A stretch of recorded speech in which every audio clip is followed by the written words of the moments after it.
Shalom dan puji Tuhan atas kebaikan Tuhan pada setiap kita, sehingga hari ini kita boleh bersama lagi mendengar dan mempelajari firman Tuhan.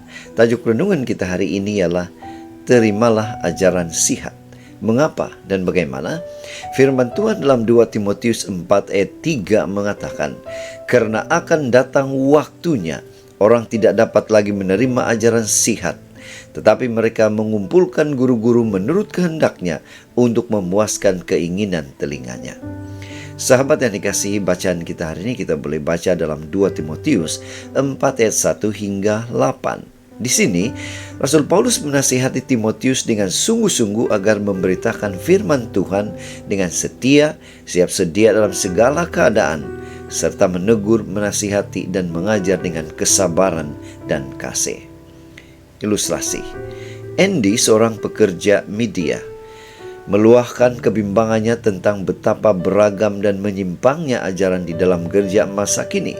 Suatu ketika, dia menunjukkan sebuah atau satu tayangan video pengajaran yang menurutnya tidak selaras dengan kebenaran Alkitab. Dia bertanya, kenapa tidak siapa yang membetulkan atau membantah ajaran sesat ini? Sahabat yang dikasihi, perbincangan itu membawa kepada penggenapan nubuatan Rasul Paulus kepada Timotius bahwa akan tiba waktunya umat tidak lagi mau mendengar ajaran yang benar, sebaliknya hanya memilih apa yang menyenangkan hati mereka. Sahabat yang dikasihi, Rasul Paulus memberi amaran jelas kepada Timotius mengenai suatu masa di mana orang percaya tidak lagi mau menerima ajaran yang sihat dan benar. Mereka akan memilih guru dan pengkhotbah yang menyampaikan hal-hal yang menyenangkan hati dan telinga mereka, seperti janji berkat, mukjizat, dan kemudian hidup, tetapi mengabaikan perkara-perkara penting seperti pertobatan, penyangkalan diri, dan pengorbanan.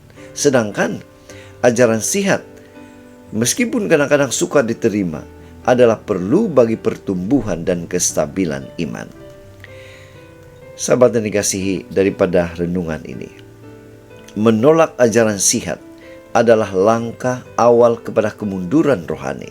Sebagai umat Tuhan, kita mesti waspada agar tidak menjadi seperti mereka yang hanya mau mendengar perkara yang menyenangkan, tapi enggan menerima kebenaran yang menegur.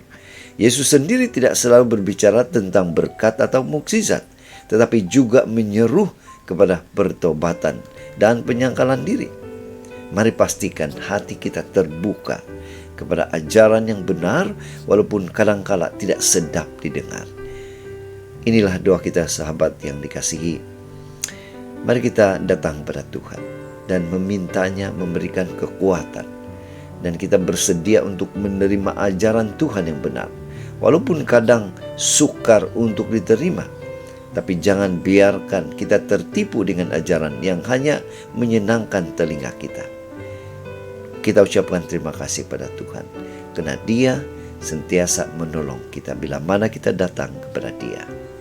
Tuhan yang pertama, tetap setia, tetap semangat, sampai Maranatha. Tuhan memberkati kita.